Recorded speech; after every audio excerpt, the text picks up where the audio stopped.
Hello, welcome to another exciting episode of Pete vs. Anxiety. My guest today is a clinical research specialist at recovery.com.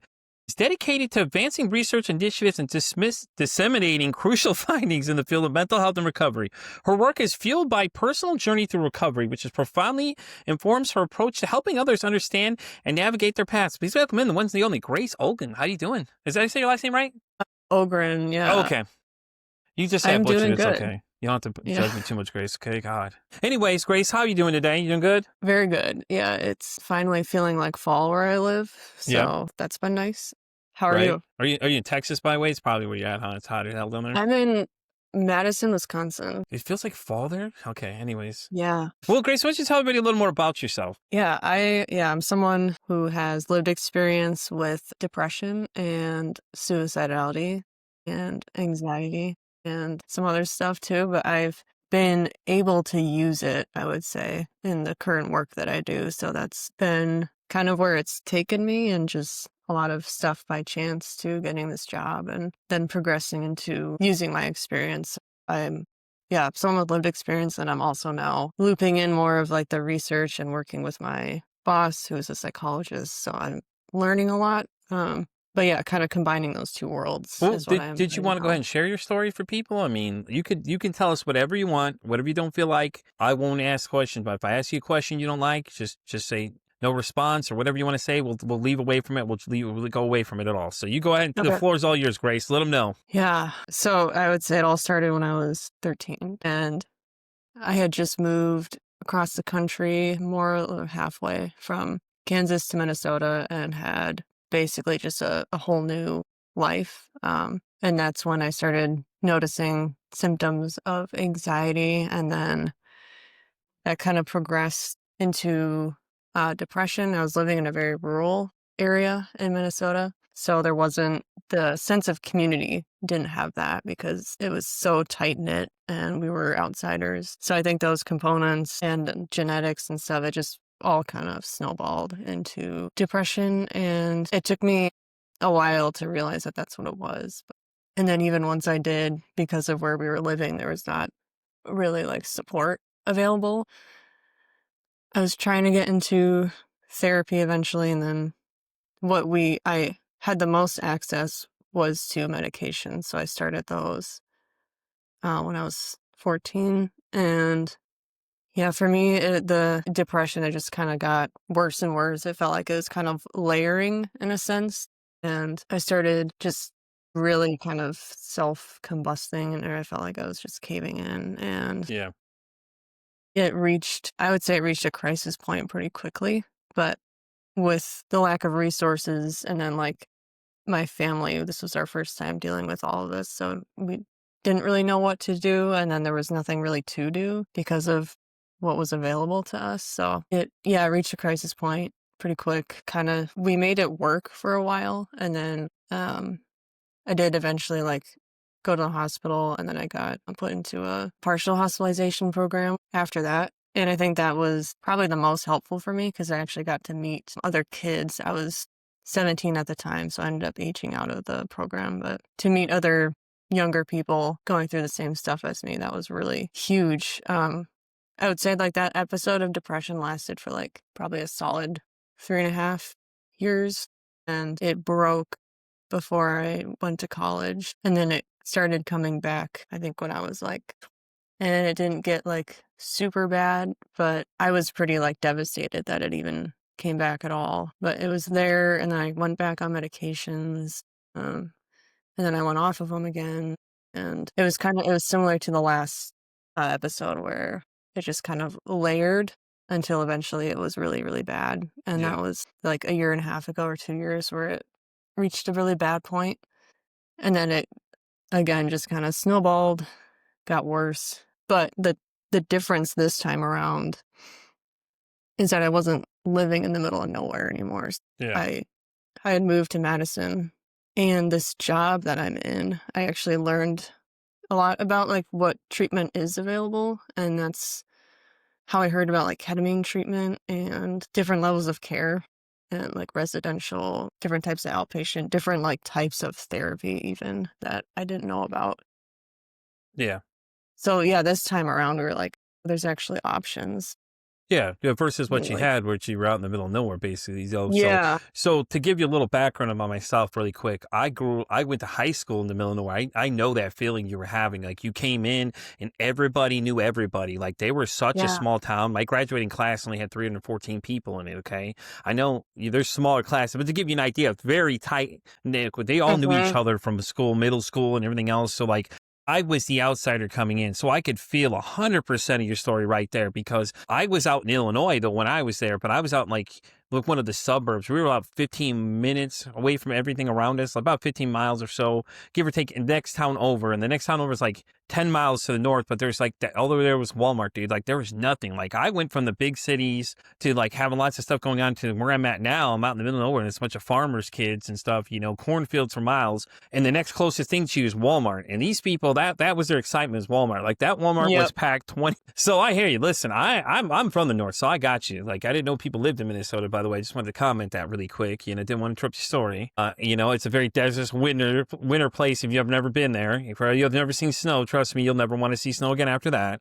But it sounds like, yeah, I could relate 100% to that because it's just like for me it was like you're the outsider, but then I luckily was good at making friends with people. I eventually had to learn how to adapt because I moved schools. Like when I was in high school, I spent my first year in high school in one place and I left, but I moved a lot because I was living with my dad because my mom and I had disagreement when I was 10. She dropped me off his doorstep, and ever since then I was pretty much. But I spent a lot of time by myself, like so I get the isolation. It's like your thoughts are looming in your head. And it's like you can't tell nobody because he's not home half the time or he's asleep. And then the only person there is his girlfriend who, mm, I know this is gonna sound fucked to everybody, but she was batshit crazy. Like I know people say that, but I'm literally when I tell you this woman is nuts. She was nuts. Like she was planning their wedding before they even had wedding plans at all. Like she had the whole thing figured out, the DJ, all that stuff figured out. And yep, I'm just like, so I get that completely, man. It's hard, especially then when you start medicating, you start adding drugs in and things like that, because you're hmm, like, it gets worse. And we all know that, addiction and mental health play very close roles together because a lot of times people are yeah, trying to medicate those problems they're having.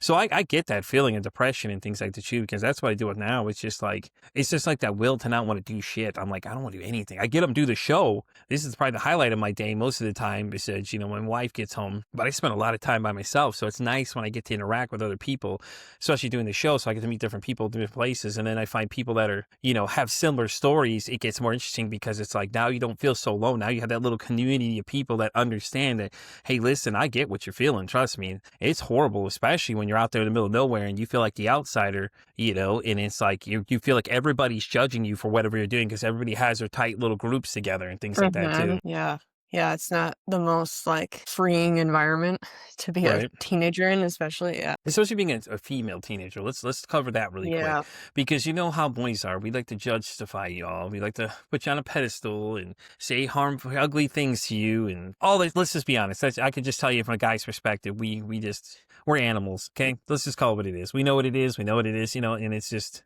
we all were there in high school. We know what it's like. It was rough. For me, it was rough too because I got bullied a lot of times too, and like it got really bad to the point where they were telling people I had a hit list in my locker. I was like, oh, that's awesome. Let me add that to the resume. That's fun. Grace is like, oh yeah, shit, okay, yeah, yeah. yeah. My class too. There were 7 girls total, so it was 7 girls, Jesus, that's it in the yeah, whole school. Or just just my your class. Yeah, there's 17 of us in my senior class. Jesus. We How were much was yeah, your graduating class? 7. No, how many altogether kids did you have? Like, did you have like a couple hundred, like I did almost? I think the whole high school is probably like 150 or something, but our classes were Jesus. really, really small. Well, I Yeah. believe it there. Yeah. Okay. Where'd you go in the middle of nowhere? You're like, well, I mean, it's Wisconsin, man. There ain't no China. I'm like, very true, very true. Yeah. So let me ask you about this. So your suicide ideation, what brought upon it? Do you think it was your depression that brought it up a lot of times, or was it just that sense of feeling alone Yeah. because you were in that kind of situation where you're saying like, hey, I kind of went into this new social setting and I'm like the outsider and everybody else is just looking at me like I'm the weirdo of the group. Yeah, I think it was definitely the depression. Um, because that also came on pretty slowly, but it also normalized itself pretty quickly, I would say too. Like it just felt very, very natural to feel how I was feeling and then be like, well, there is a way out and it's this, and that's quicker than medications and therapy. And so it felt the most appealing. to me. And I think because I was not like being treated really for depression, it was like I was a little bit with medications, but I was not getting therapy or anything. So I didn't really know that there was other solutions or like other options to treating it or just hope for getting better because I didn't know anyone in my position who was going through it. And I had a lot of really supportive people, but it's like, I don't see how this is going to get better. And that's like depression to me is just like emotional agony. And it feels like physical for me too. Like it hurts in my chest and it just totally changes everything and it's completely miserable. So the the suicidal ideation came as a response to just making that stop. Yeah. Yeah. Let me ask you this though. Was it hard to have relationships with other people, like, with your depression? Because, a lot of people don't understand what it's like to go through depression. A lot of people tell you, oh, hey, Grace, cheer up. Or, hey, you just got to look at the positive side of things. That's all great advice, but don't do shit for us. Yeah, I basically did not interact with anyone at school. Like I had a friend and I was already known as like the shy girl, so it felt like I kind of had that bubble to where like I don't need to interact with people because they already think I'm shy. But I was really not involved with anything. Like I didn't go to games or just anything. And so yeah, I didn't really have friends and I I mean, think I I I could I have. get it though. I get it because it's hard. Like, how are you gonna explain to Yeah. somebody, hey, I feel sad all the time, or explaining it to somebody without them looking at you and going, okay, she's fucking crazy. You know what I mean? Like, that's the thought that's gonna come through your head is, Yeah. in the fact that everyone already thought I had their preconceived notions, which I fucking hate high school for that reason. It's just all these labels everybody gives everything. It's I it's just know. fucking horrible. It's hard though because it's like especially when you start developing your hormones and things like that, and all that emotions start coming in, and everybody perceives all women already as crazy and things like that. And it's really not that. It's you guys are more in tune than we as males are because we're just fucking scared to talk about it for whatever reason. I don't know why, but we are. But I get that feeling though. It's like, that sense of loneliness. And it's like, somebody talks to you, you want to like kind of give the cat noise Mhm. at them kind of thing, like, get the fuck away. Yeah, yeah. Is it hard now for you? Did you like social gatherings and things? You don't seem like the type that really could deal with them a lot of times. You avoid them sometimes. It's gotten a lot better for me. I've It is? Oh, that's definitely good though.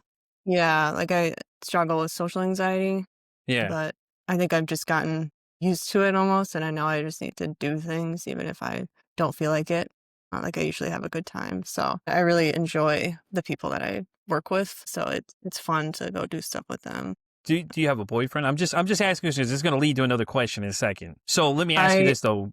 After you answer, sorry. I got one, like, almost a week ago, Wait, so look! Oh, very watch out, Grace! fresh. Grace said, "Watch out! I'm taking on the world now." So let me ask you though: is it weird though to have somebody there? Is he very supportive? Does he know what you deal with? Yeah, I was actually very, very nervous to tell him. And I was like, once we had a few dates in, and it was like, it seems like this is going somewhere. It's getting more like serious. I was like, I think he needs to know about this. And so I was, yeah, I was talking with my mom about how to like word it and how to tell him, like, because I didn't know if he would really understand, I guess. And I don't feel like I don't expect them to if they haven't been through it themselves or know someone who has. So it's like explaining it to him in a way that I want him to understand it. That just took a lot of like thinking for me.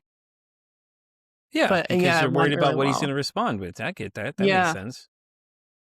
Well, he was understanding though. You said right. It did go well. That's good though. I mean, at least he understands, and then you could teach him some things along the way too. Like, hey, listen, if I get in these moods, here's what you can do for me. I mean, it's a real good thing because you can educate him on how to better help you. And, and if his ability, if he's willing to learn, it's even better because then he's willing to listen to, hey, listen, okay, this is how I could better be there for her, versus what he thinks he should do. You know what I mean? I Hmm. know it sounds fucked up when you say that you got to train them, but I mean, it is what it is. You got to teach people how to handle these Yeah. situations because a lot of people don't understand them. Right. Yeah. And when he like asked me questions about it, and that's like I Oh, felt yes, really questions. All right. I like happy. this guy already. Okay. I already like Yeah. him. That's good. Yeah, it was a nice feeling that he was asking and being curious and Yeah. trying to understand it, which was really big for me. Well, that's good though. I mean, at least he's willing to ask questions, and kind of get Yeah. deeper into it. Like, hey, listen, what can I do? You know what I mean? That hats off Mhm. to him right there, because that's a stellar person right there. You asking questions isn't going to harm anything. In fact, like Right. you said, it makes you feel better because people want to better understand what it is you're dealing with and how they can better be there supported for you as well. Yeah. That's exactly how it felt. So is it a common conversation between you and your mom about your mental health? I know at first you said you kind of put a Band-Aid on the situation and things like that. Yeah, that's also gotten much better. I think we were all like learning about depression all together and then also learning what to do about it Yeah. together. So us Well, getting through that's that, awesome. like, Though. At least you had them with you side by side, though. I mean, they're yeah, willing to learn with you. yeah, they're very, very supportive and they've gone to like family therapy with me and just we've worked together on like what to do about it basically. And especially like now I'm doing much better now. So what we focused on is like basically safety planning in a sense, but more detailed and just like really getting a plan in place. And I definitely feel that they want to do everything they can. And that's like really huge. And I'm really lucky Yeah, to you have are. that. That's awesome, though. Grace, let me ask you, though, from your own experience, for anybody that deals with depression, what are some tips you can give them? And then the other part of the question is for those loved ones, that other people that want to help them, maybe give them a little advice, like, hey, these are some things that work for me. Try these things with them too. Yeah, I would say for the people who are depressed, like I think the most like actually practical thing is to like you literally just need to survive, like that's that's what determines how you get through it. And so to that point, I think you need to start looking for hope. Like I think it can sound trivial, but I think that's truly what saves people is having some hope. And for me it was like even just looking forward to what you're going to have for dinner. Like that gets you to dinner and then find something else in the next few hours and that gets you through that. And it's like that stacks up and you just keep surviving and eventually you get through it. So I think that was, I wish I had known that because there's a lot of advice that's like, I don't know, take it one day at a time. But I think this acknowledges like it is so hard. Like I know Hmm. it's so hard. Like it's miserable and you just want to be done. It's like, don't be, and it'll get better. And that's, Well, at the same time, yeah. think about it though. You've experienced it, so you're talking from experience because that already eliminates the first comment of "What do you know about it?" Well, in fact, I Yeah. deal with it myself, so I'm right here with you. I can Yeah. understand, and it makes it relatable. Do you get a lot of people that come up to you and ask you questions like that, like, "Hey, Grace, I got it," or do you ever like notice some people that are struggling, go up to them and say something inspirational to them? Hey, listen, I know how you feel. It's not as bad as you think it's going to be. Kind of things like that too. Yeah. Definitely in high school, because I had a time where I told all the girls, I had them over and I just told them. Yeah. And after that, I had some of them come to me later and be like, I'm struggling with this, and now I don't know, or I think someone else I know is struggling with this. And yeah, that's kind of continued throughout the years. And I don't always feel like I'm the right person to give advice because for me, I don't know if I've ever like beat it or if I'm going to be in I think recovery it's more forever. because you currently deal with it. I think they're asking for your advice, like how did you make it? Yeah. And I think, it's easy to relate to somebody though that it's been through it. Like, you probably feel the same way. Like you look at somebody and go, well, what the hell do you know about this? And then they say, well, I deal with something similar. Instantly you're like, okay, well, it drops the wall a little bit. That guard doesn't Yeah, comes down a little for bit. sure. And so maybe that's what they're seeing. They're like, well, Grace has dealt with this. Maybe I can ask her some advice and things. And Yeah. now it's where you're working now, you probably you're starting to learn some new things. You can start sharing stuff with people. You're out there doing all these different podcasts now. You're doing the trailblazing. I mean, people want to hear real people. That's what it is when it comes down to it at the end of the day. They want to know somebody has dealt with this, and you don't have to be a professional to give advice. It's just, you're just giving them advice. Hey, listen, this is what I did. This is what works. So for the loved ones, for somebody that has to deal with somebody that may have depression, do you have advice for them? Like, hey, listen, these are some things that you could try to see if they help. Yeah, I would say the top thing is like you can't fix it and that's not your job. And I think like for me, my parents, they really wanted to fix it and that kind of I think limited them in a way where they were so almost consumed by that, like fixing it. And what I wanted and what I appreciate the most is just having someone there with me. The feeling that they're beside me. Like I don't think anyone can fix it and I don't expect anyone to. But going through it when you don't feel like you're alone, that to me is what makes the biggest difference. So like practically that would be like just going over and watching a movie or it's something small, just taking a walk. a lot of it for me was to not have to make Being decisions. present, would you say? Just kind of being present Yeah. in there, you know? Yep. Like if my mom would just come over and be like, "We're gonna go on a walk," like that would be really nice. Or help me clean my apartment. Stuff like yeah, just being present. Like it's not in anyone else's place or responsibility to fix it. And I think if you can understand that and then see like, oh, but I can help in this way, or I can like take them to therapy or just be emotionally supportive as they're going through treatment like that. I don't know if people realize how much of a difference that makes, but for me it was huge. And They that's really probably what I don't, honestly, wanted. but hearing it come from somebody that deals with it, it's more powerful because it's like, okay, well, they understand you have depression, and people listening to this episode are going to understand now. Okay, listen, well, this is what Grace is telling us that hey, this is what worked for me. Try these things. I mean, this is coming from somebody that deals with it. And you said treatment Mhm. wise. So, are you doing ketamine for your depression? I haven't done it in a while, So do you want to about a do you want year. to kind of touch on it a little bit for somebody what it's like, just so they have a feeling for what it is? Because a lot of people hear the names of these things and have no idea what they actually are. Yeah, yeah. So I there's two versions of ketamine treatment. One's esketamine, and that's like a nasal spray. And then the one I did, it was infusion. So it was like I was hooked up to an IV. Um, and they say that that one is more powerful. But what drew me to ketamine is the fact that it can kind of be like magic almost. I had heard people would have one session and then they would no longer have like suicidal ideation and their depression would lift like really considerably. And that sounded really appealing when like medications can take like a month to start having any effect. And for me, I get a lot of side effects. So I was going to get into that too. The side effect thing. Yep. Yeah. Yeah. So ketamine just sounded really exciting. I remember when I first learned about it, I like sent it to my mom and I was like, can you imagine if we had access to this or if we knew about this? So then I was like, well, it is coming back, like the depression. Well, it's like, I'm just going to try this. It's an option. It's actually available to me now that I'm living here and I want to do it. It's very expensive though. It's not covered by insurance. Isn't that So, crazy part though? It's like we're supposed to have insurance, mhm. but it doesn't cover shit hardly. It's like, Yeah, so what's the point of this shit then? If it doesn't cover 90% of the things I need, what the hell's the point of you? right. Yeah, yeah. So they recommend an initial like package of 6 sessions. And for me, they said that I should be doing 2 a week because of the severity of my symptoms. Otherwise, you do one every week, but I did two. And you basically can't like work afterwards or anything. So I needed to take a lot of sick time. Yeah. But yeah, the actual process, I could just run through that quick. They started by weighing me. That was how they figured out my dose. And then just you sit in like a nice darkish room. I've been to 2 clinics and they both had like just very comfy, cozy feeling. And yeah, I just got an IV put in and then I got anti-nausea medications because I guess ketamine can make you throw up. So I had that. And then they would just, yeah, start the infusion. You need to have, I didn't know this, but you need to have music without words. That is like the top piece of advice. And like cheerful music, if that makes sense, like Yeah. upbeat Yeah. music that like totally dictated the whole experience for me was my music.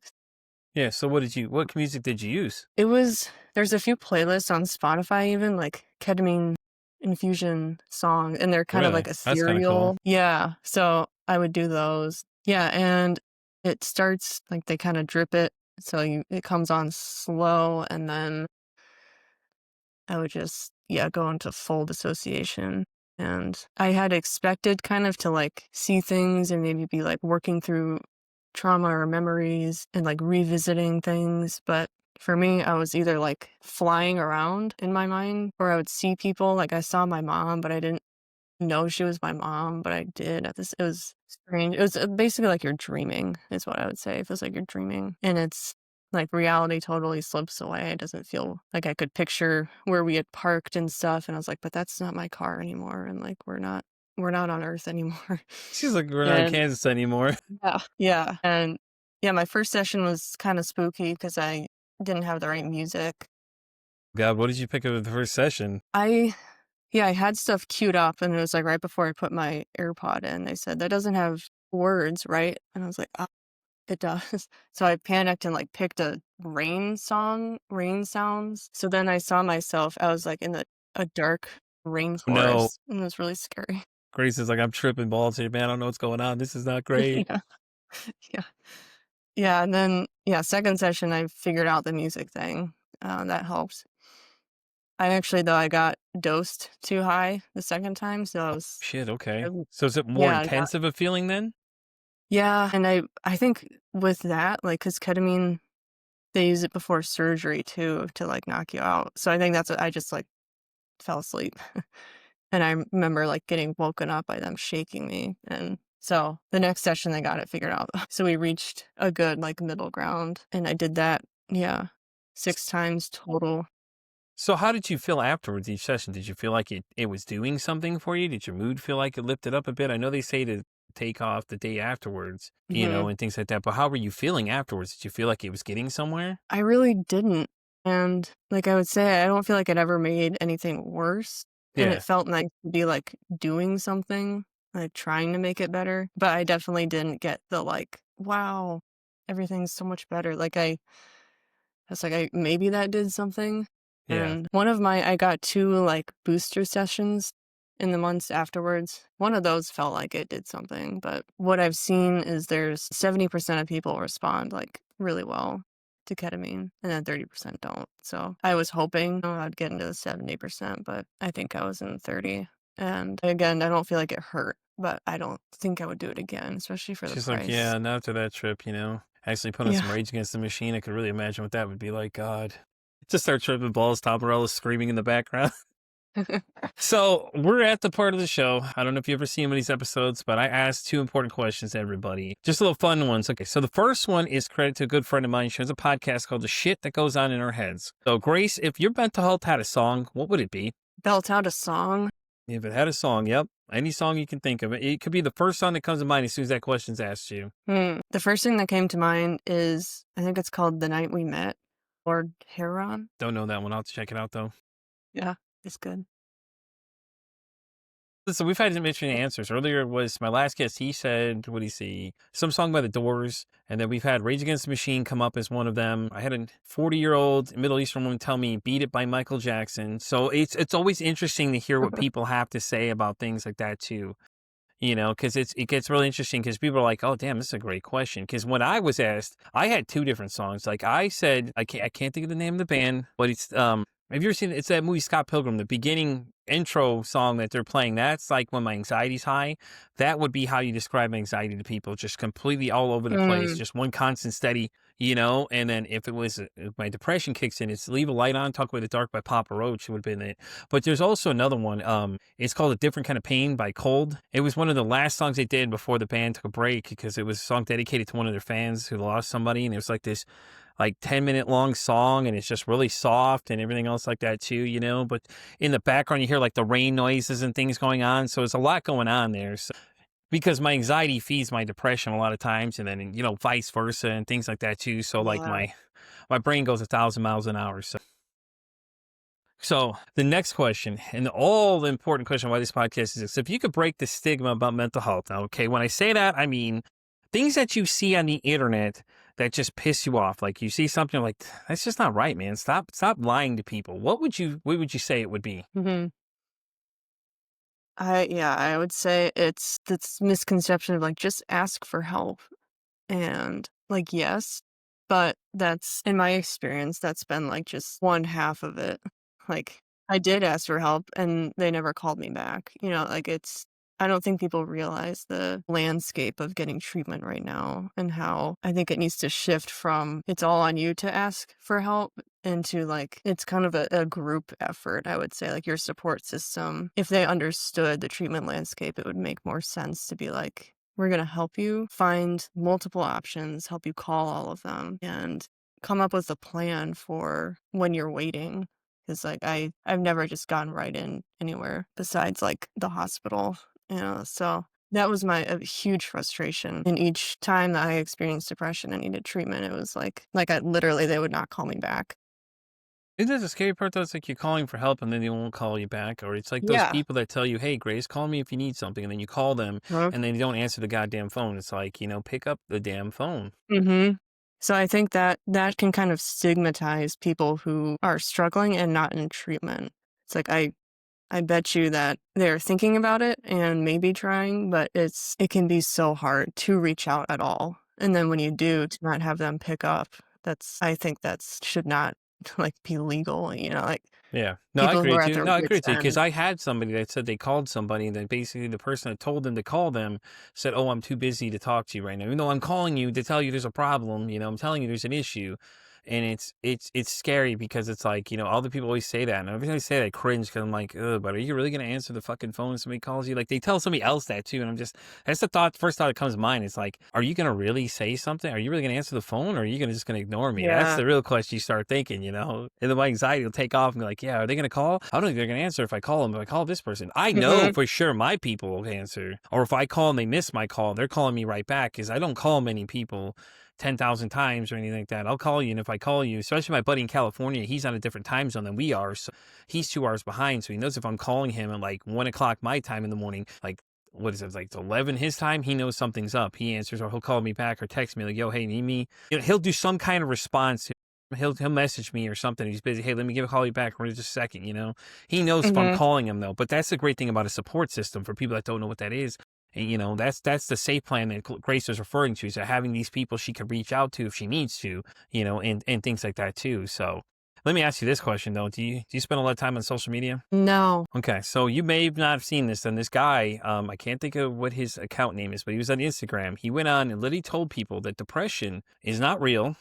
Okay, says it's not real. Says it's just a mindset that you're locked in, and that you can fix it easy. I'm like, God, stop.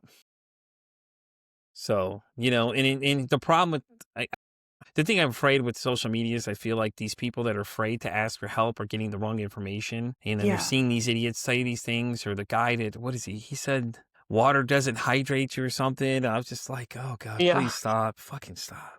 God, please stop. You know what I'm saying? Like it's a scary place out there. Mhm. So, if you want to go ahead and tell everybody a little bit about recovery.com. What is it exactly you all do there? Just give them a little feel for what it is. Maybe it'll be helpful to somebody. Yeah. It's a website that helps you find addiction, mental health, treatment, and like eating disorders, behavioral addictions. Is it for all states though? Is it just kind of a broad search and Yeah. tells you who falls in your state and things like that too? Yep. It's worldwide. So you can search by like location, what condition you need treatment for, your insurance, the level of care that you want, even like amenities, cell phone access. And then what I help with too is we have a really like robust, they call it a resource library. So it's articles on different conditions and like how to help people. So they're focused both on like helping the person looking for treatment and then helping their Awesome. support I system. love it. I'm going to have to add that to my toolkit then of things because I also have one that's called helphub.org, helphub.co. Sorry. It was done by Mm. a psychiatrist named Alicia Sugarman. So she has a Yeah, we yeah. we're Yeah. partnered with them now. Oh, are you? Yeah. Oh, So yeah. You are. Guys. Oh, no. yeah, That's right. You're right. You're right.